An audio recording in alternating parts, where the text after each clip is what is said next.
Pessoal, bem-vindos a mais um vídeo, hoje super rápido para vos falar de um relatório que a Fidelity fez sobre Bitcoin e Ethereum. E a Fidelity é um daqueles grandes fundos, aquelas grandes empresas que têm um ETF de Bitcoin. É uma daquelas empresas que faz relatórios exaustivos, que faz análises exaustivas e que, acima de tudo, ajudam também a manipular um pouco o mercado com o peso que têm. Como sempre, já sabem, eu não sou um conselheiro financeiro, juntem-se aqui à minha comunidade no Discord, já somos quase 900, estamos a crescer, pessoas que querem aprender a investir, querem trocar ideias. Pelo meio há uma versão premium, onde vocês têm acesso a giveaways e muitas outras coisas. Pessoal, vamos lá então ver o que é que a Fidelity disse. Primeiro, a Fidelity começa por falar que Bitcoin, olhando para a média a 50 dias e a 200, Bitcoin obviamente fez uma cruz dourada. Essa cruz dourada foi feita em novembro e a partir daí as coisas continuam bastante encaminhadas para Bitcoin devagarinho ir subindo. E porquê? Porque esta cruz dourada costuma indicar que a seguir vamos crescer. É aquele momento em que a linha da média dos 200 dias é cruzada com a dos 50 vai para cima, fica acima da de 200, temos a cruz dourada e até agora, desde novembro, estamos aí. No entanto, este mesmo estudo indica que, obviamente, terá que existir mais cedo ou mais tarde uma correção e nós já falámos aqui N vezes sobre isto.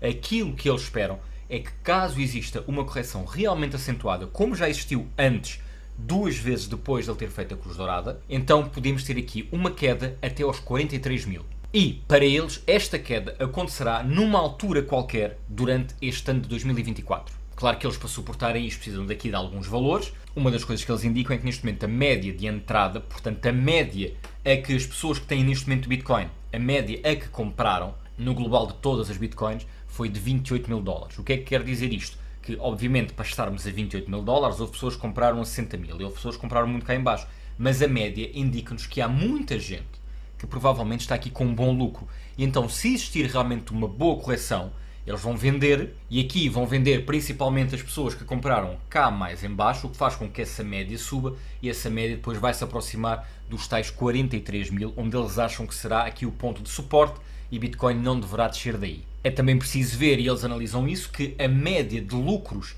e a média de perdas em Bitcoin está a estreitar, o que é bom, vai fazer com que o mercado fique um bocadinho mais sólido, fique um bocadinho mais consistente, e isso também é ajuda do ETF, e daqui nos próximos anos nós vamos começar a notar isso. Claro que, tecnicamente, se olharmos para aquilo que neste momento são os gráficos de Bitcoin, quer seja horas, dias, semanas, meses, por aí fora, aquilo que nós podemos ver é que Bitcoin deveria estar agora, provavelmente, a seguir ao halving, a ter aqui uma correção. No entanto, esta correção não está a acontecer e provavelmente não está a acontecer de forma tão intensa por causa do ETF. Claro que, desde que eu estou a gravar isto, até vocês verem este vídeo, a correção pode acontecer. Mas o ETF está a suportar um bocadinho melhor uma possível correção, mas também um possível subir. Uma coisa é certa, a correção acabará por acontecer, o ETF irá suportar uma parte para depois voltar a subir. Esta tem sido sempre a tendência, eu já falei aqui N vezes. Halving, subida, correção, subida. Salientar ainda que depois do halving os mineradores não desligaram as máquinas, continuam com as máquinas ligadas. No entanto, este relatório explora muito mais uma coisa para além da média que eu estava a falar há bocado, que é: eles fizeram as contas e perceberam que cerca de 99% de todos os donos de Bitcoin que existem no mundo estão neste momento em lucro. Isto é muito giro, mas obviamente é mais um peso de venda do que outra coisa, porque se quase toda a gente está em lucro, então no limite toda a gente pode vender e ganhar dinheiro, e então isto cai. Isto é daquelas coisas que obviamente é raro acontecer. No entanto, quando chegamos a valores assim tão altos de um ponto de vista percentuais, existe obviamente uma correção, porque se há tanta gente em lucro, se praticamente toda a gente, 99% das pessoas, estão em lucro, alguém acabará por vender. E em alguns casos, cria-se um efeito dominó, cria-se quase um pânico. No entanto, pessoal, é preciso perceber uma coisa, que é tudo aquilo que seja análise técnica e análise mesmo macroeconómica, não conseguimos aqui ser tão certeiros como somos noutros ativos financeiros, porque Bitcoin, por exemplo, não tem sequer inflação. Neste momento, o crescimento de Bitcoin já é mínimo e cada vez terá menos inflação, até que vai haver uma altura que vai passar a ser deflacionário, porque as Bitcoins vão se perdendo e não se vão criar mais. E isto é um conceito de tal maneira diferente que nós não temos estatísticas nem experiências de outros ativos suficientes para perceber para onde é que Bitcoin poderá ir. Nem, obviamente, alguns comportamentos que poderá ter a curto, médio e longo prazo. Outro aspecto interessante que este relatório indica é que a mudança do halving já são valores tão pequenos, a mudança é tão pequena que o impacto não é assim tão grande. E a verdade é que houve obviamente, algum impacto na compra e depois na venda de Bitcoin, mas nós ainda não vimos se realmente isto vai trazer aqui alguma coisa de diferente de um ponto de vista de crescimento. Claro que, ok, passámos de 6 para 3, é pouco, ok, mas na realidade continua a ser metade. O que quer dizer que, de um ponto de vista de princípios macroeconómicos, estamos a passar para metade um produto que terá mais ou menos demanda nos próximos tempos. E desde que a demanda se mantenha ou cresça, a probabilidade dele valorizar é bastante grande. No entanto, a contrapartida que eles também exploram e que eu também já explorei aqui é que, mesmo tendo um halving que já baixa pouco a quantidade de Bitcoin que está a ser criada, por outro lado, pode ter mais impacto. Porquê? Porque nós nunca estivemos num halving em que tivéssemos uma porcentagem tão pequena de Bitcoin a ser transacionada. E isto pode levar, obviamente, a picos em que temos esta Bitcoin toda, mas só esta que está a ser transacionada. Então, na realidade, é a transação só deste bocadinho aqui que está a definir o preço de tudo o resto que está guardado, que as pessoas estão simplesmente a agarrar, a guardar e não estão a vender. E isto leva, obviamente, a picos. Leva a quedas, por exemplo, de, num espaço de 2, 3, 4 horas, Bitcoin poder cair bastante. Porquê? Só estamos realmente a transacionar dentro deste espaço, por comparação com toda a Bitcoin que existe. Por outro lado, e só para finalizar aqui Bitcoin, antes de chegar a Ethereum, um dos aspectos mais interessantes para eles é a pouca quantidade de pessoas que existe neste momento com Bitcoin, que têm neste momento Bitcoin nas suas carteiras, por comparação com a população mundial e por comparação com os investidores e potenciais investidores. Bitcoin ainda é só aqui um bocadinho e os ETFs poderão trazer isso em larga escala ao longo do tempo. Passamos agora para Ethereum. Ethereum também fez a cruz dourada mais ou menos um mês depois, foi ali em dezembro, um mês depois de Bitcoin. Neste momento, a tal média de custo de compra está mais ou menos a metade, portanto, há muita gente em lucro. Mas aqui é preciso perceber uma coisa. Apesar de haver muita gente em lucro, psicologicamente isto é um bocadinho diferente. E porquê? Porque Bitcoin tem muita gente em lucro e está perto do seu máximo histórico. Ethereum tem muita gente em lucro e não está perto do seu máximo histórico. O que quer dizer que muitas destas pessoas, apesar de estarem em lucro, vão continuar a acreditar que Ethereum atingirá o seu máximo histórico e nessa altura então irão vender. No entanto, não nos podemos esquecer, pessoal, que neste momento Ethereum está claramente a fraquejar por dois motivos. Motivo número 1, a SEC, que está atrás de Ethereum para a processar. O segundo motivo é que, ao que parece, afinal o ETF de Ethereum não está assim tão perto quanto isso. Eu tenho vindo a falar sobre isto aqui no canal e no início do ano parecia que as coisas estavam bem alinhadas para, mais ou menos daqui a meio do ano, verão, agosto, por aí, podermos ter os primeiros sinais, os primeiros fumos de ETF de Ethereum e neste momento a coisa parece um bocado a estender-se e se estender demasiado ficará só o próximo ano, porque depois entretanto vamos ter as eleições americanas e vai ficar tudo aqui um bocadinho parado. Outra coisa que eles analisam bastante é o facto que Ethereum está há mais de 2 anos a perder peso na relação Ethereum-Bitcoin. 2 anos, 2 anos e meio praticamente, é muito tempo. O que só demonstra que não é só um problema de mercado. Ethereum tem que resolver alguns problemas, obviamente, mas Ethereum neste momento tem como grande rival a própria Bitcoin. O que antigamente já não se notava tanto porque Ethereum tinha vindo a recuperar aos poucos, a longo prazo, tinha vindo a recuperar aos poucos em relação ao Bitcoin, foi ganhando cada vez mais o seu espaço e agora, desde o início de 2022, que isso não está a acontecer. Ethereum está a perder espaço para Bitcoin, então Bitcoin é neste momento o grande rival de Ethereum. Porquê? Porque muitas das atenções para as criptomoedas deixaram de estar para Ethereum, voltaram a estar para Bitcoin, com os BRCs20, com as segundas camadas, com os ETFs e muitas outras coisas. Algo que é muito interessante é que Ethereum, nos últimos meses, tem estado muito menos volátil de um ponto de vista de percentagem do que Bitcoin, o que é bastante interessante. O ecossistema de Ethereum continua a funcionar bastante bem, continua a crescer aos poucos, continua a ter cada vez mais upgrades, mais evoluções, mas de um ponto de vista de picos, de altos e baixos, está muito menos volátil do que Bitcoin, o que é bastante interessante porque nós acreditamos que ao longo do tempo os fundos de investimento também vão querer coisas mais estáveis para dar aos seus clientes e não ações aqui, criptomoedas para cima e para baixo. Neste momento, entre 90% a 91% dos donos de Ethereum estão em lucro, não são os tais 99% de Bitcoin, mas 90% a 91% mesmo assim é muito, o que pode causar aqui alguma pressão de venda, mas há coisas muito mais importantes a perceber aqui. Pessoal, primeira coisa, desde o upgrade de Encun, as transações de primeira camada aumentaram mais de 10%, as transações de segunda camada aumentaram mais de 70%, e o total de FIIs pagos pelas segundas camadas baixou quase 80%, passou para 1/5, pessoal. O que isto quer dizer é que as segundas camadas estão a ter muito mais transações e a pagar muito menos no total. É uma diferença verdadeiramente gigante e que vai, claro, ajudar a que as segundas camadas cresçam e que as terceiras camadas, que eu já falei aqui, podes ver o meu vídeo sobre o que é uma terceira camada, que tem projetos aqui individuais, possam também crescer. A juntar a isto tudo, desde o Dan Kuhn, Ethereum continua deflacionária. E isto era algo onde existiam algumas dúvidas. Até que ponto é que Ethereum continuaria ou a zero, mais ou menos, ou deflacionária depois do Dan Kuhn.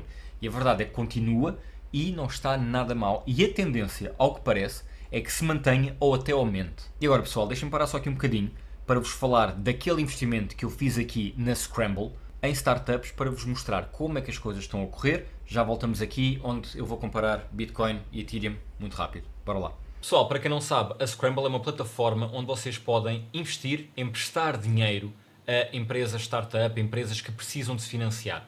E toda esta gestão depois é feita pela Scramble. Vocês podem pôr aqui dinheiro a 6 meses, a 1 ano, numa empresa, em várias. E então, na realidade, isto não é um investimento puro e duro, é um empréstimo. Vocês estão a emprestar dinheiro e vão receber juros por isso. Eu há mais ou menos um mês fiz aqui um vídeo, onde no vídeo investi 200 euros e, entretanto, já tive aqui o primeiro pagamento. E se vocês virem agora, isto já é a empresa, digamos assim, a pagar-me de volta. Estão a pagar 12 euros por mês.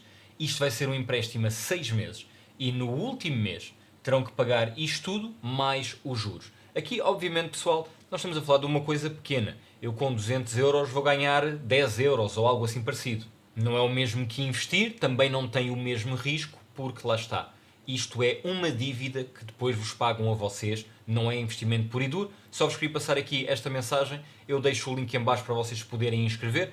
Eu até agora estou a gostar bastante. É na realidade uma forma de nós que não temos dinheiro para ser investidores, para sermos Shark Tanks, digamos assim, e investir em grandes empresas. Investimos assim pouco em pequenas empresas e temos depois este retorno. Se isto para ti fizer sentido enquanto diversificação do teu portfólio, não ser só ações, não ser só criptomoedas, mas ser também investir em empresas que vocês têm que analisar, ver se gostam da empresa, procurem na net, Google, redes sociais, vejam quais é que são as empresas, façam o empréstimo e depois a seguir vão receber os juros desse empréstimo e a empresa vai tentando crescer. Pessoal, de um ponto de vista técnico, olhando numa análise técnica, obviamente Ethereum tem uma maior margem de crescimento do que Bitcoin. Ethereum pode muito mais facilmente dobrar o seu valor do que Bitcoin. Mas estamos a falar, na realidade, de dois assets que têm na sua base ideias, paradigmas muito diferentes. Isto não é o mesmo comparar Ethereum com qualquer uma das outras moedas, não. Ethereum e Bitcoin são conceitos, apesar de tudo, diferentes. Mas, lá está, de um ponto de vista técnico, Ethereum tem maior probabilidade de subir. Primeiro, porque tem um mercado mais baixo. Segundo, porque existem N empresas, N ecossistemas dependentes de Ethereum. E terceiro, porque Ethereum está longe do seu máximo histórico. Quarto, porque Ethereum tem vindo a perder dinheiro para Bitcoin e se conseguir reverter isto, muito do dinheiro que está em Bitcoin poderá passar para Ethereum. No entanto, pessoal, é preciso perceber aqui uma coisa. Não se espera que a transação seja assim muito grande. Porquê? Porque Bitcoin tem um ETF. É, de um ponto de vista agora psicológico, mais seguro e mais atrativo para muitos investidores. E então, isto não vai mudar assim de repente. Por outro lado, de um ponto de vista tanto de negócio como também de FIIs, de faturação e por aí fora, Ethereum está a perder aqui algum peso, não só para as segundas camadas, mas também para as terceiras camadas, porque tudo se está a diluir um bocadinho mais. A juntar a isto, as segundas camadas em Bitcoin estão a começar a aparecer e em força. Se vai pegar ou não vai depender aqui de N questões. Vai depender, obviamente, de performance, de investimento, de moda, de hype, de alguma liberdade tecnológica, mas existem outros pontos muito a favor em relação a começarmos a usar Bitcoin para projetos de segunda camada por comparação com o Ethereum. É preciso também ter isto em conta. Porque uma das coisas que neste momento mais se tenta analisar é até que ponto é que estes investimentos, novos projetos, tudo aquilo que seja uma segunda camada, poderá passar um bocadinho, por pouco que seja, quanto é que vai passar para uma segunda camada de Bitcoin. Mas no fim disto tudo, pessoal, depois de um relatório gigantesco, aquilo que a Fidelity não fez foi dar valores, foi dar projeções, o que é um bocado complicado, até porque eles agora também têm um ETF. No entanto, eu continuo a achar que, de um ponto de vista percentual, Ethereum tem maior probabilidade e provavelmente fará com mais facilidade dobrar o meu investimento. Existe uma grande dependência de Ethereum Ethereum é melhor do que muitas outras, ou do que todas as outras, em quase todos os outros aspectos, à exceção de 1, 2, 3, que Ethereum tem que resolver ou tem que endereçar rapidamente.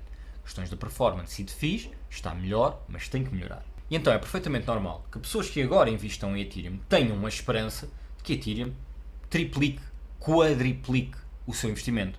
3 vezes, 4 vezes, 5 vezes, no espaço de 5, 10 anos, é possível? Eu sinceramente acredito que sim. E parece-me um investimento mais seguro, apesar de talvez não tão rentável, mas mais seguro do que as outras altcoins. Agora, por comparação com Bitcoin, eu não estou à espera que, se comprar agora Bitcoin, o meu investimento de Bitcoin triplique até ao fim do ano, quadriplique. Não.